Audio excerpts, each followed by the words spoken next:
اللہ الرحمن الرحیم۔ لاکھوں درود اس پاک نبی پر جن کے صدقے ہم ان کی امت میں شامل ہیں۔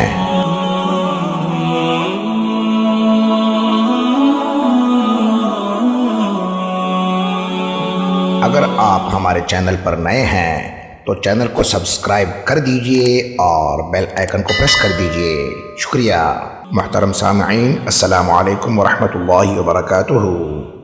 کسی شہر میں ایک شخص اپنی بیوی کے ساتھ رہائش پذیر تھا جو بہت غریب تھا، لیکن ہر حالت میں اپنے رب کا شکر گزار رہتا تھا۔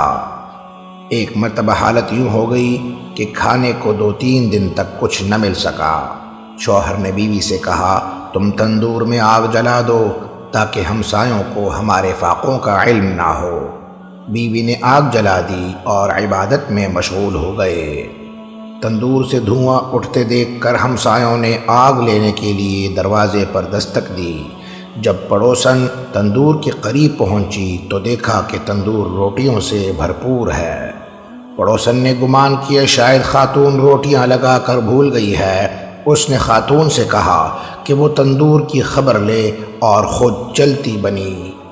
جب بیوی نے صورتحال دیکھی تو شوہر کو اطلاع دے دی۔ شوہر نے کہا کہ اس میں کوئی تعجب کی بات نہیں ہے، اللہ کی قدرت اس سے کہیں زیادہ بڑھ کر ہے۔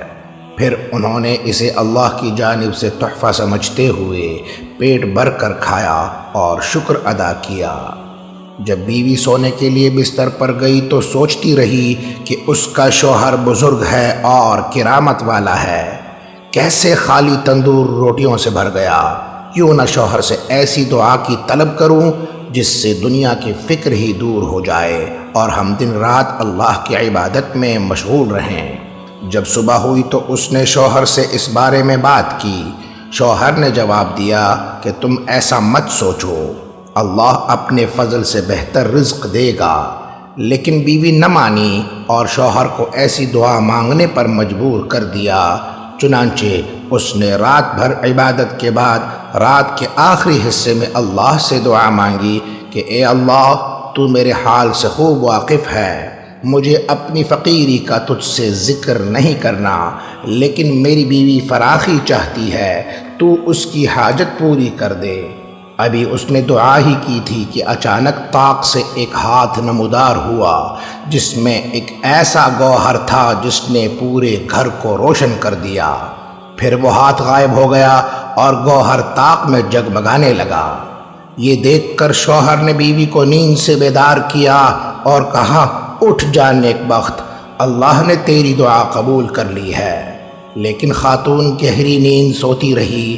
شوہر نے زبردستی جگایا اور صورتحال کی خبر دی تو خاتون بڑبڑاتے ہوئے بولی، کیوں مجھے نیند سے جگا دیا ہے؟ میں ایک حسین خواب دیکھ رہی تھی کہ جنت میں ہوں، ہر طرف دلکشی اور خوبصورتی ہے اور باغات کے وسط میں ایک خوبصورت مکان ہے جو ہیروں اور جواہرات سے بنا ہوا ہے۔ میں اس زرق برق گھر کے حسن میں کھوئی ہوئی تھی۔ میں نے پوچھا، یہ خوبصورت گھر کس کا ہے؟ تو جواب ملا کہ یہ تم دونوں میاں بیوی کا ہے۔ یہ سن کر میں خوشی سے پھولی نہ سمائی۔ پھر میں نے دیکھا کہ اس حسین مکان سے اچانک ایک موتی گم ہو گیا، جس کی وجہ سے وہ مکان بدنما دکھائی دینے لگا۔ میں نے پوچھا کہ اس مکان کے حسن کو کیا ہو گیا اور وہ گوہر کہاں چلا گیا؟ جواب ملا کہ وہ موتی جس کی وجہ سے تیرا یہ مکان روشن تھا، تیری خواہش کے مطابق دنیا میں بھیج دیا گیا ہے۔ تو جس قدر دنیا میں راحت اور آرام چاہے گی، اسی کے مطابق آخرت کی راحتیں کم ہو جائیں گی۔ ابھی میں اسی پریشانی میں بدحواس تھی کہ تم نے مجھے جگا دیا۔ بیوی نے روتے ہوئے شوہر سے کہا کہ میری خواہش کے سبب یہ موتی گم ہو گیا ہے، آپ مہربانی کریں اور رب غفور سے دعا فرمائیں کہ اس موتی کو واپس اپنے مقام پر پہنچا دے، کیونکہ دنیا کی راحتیں ناقص اور بے معنی ہیں اور آخرت کی راحتوں پر دنیا کو ترجیح دینا سخت حماقت ہے۔ شوہر نے رب کے حضور گریہ وزاری شروع کی اور فریاد کی کہ یا خدایا، تو نے اس خاتون کو جنت کی لذت چکھا کر دنیا کی لذت سے چھڑا دیا ہے، تو اپنے فضل سے اس کی تمنا کو پورا کر دے۔ اچانک اسی طاق سے پھر ایک ہاتھ نمودار ہوا اور اس چمکدار گوہر کو لے کر غائب ہو گیا۔ سبحان اللہ۔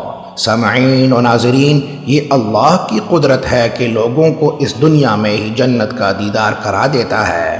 یہ دنیا کی راحتیں عارضی ہیں، اس لیے ان سے بقدر ضرورت فائدہ لینا ہی عقل مندی ہے، اور اس کی لذتوں میں کھو کر آخرت کی آسائشوں کو ضائع کر دینا حماقت ہے۔ اللہ ہمیں آخرت کی تیاری کرنے کی توفیق عطا فرمائے، آمین۔ اقول قولی واستغفر اللہ لی ولکم ولسائر المسلمین۔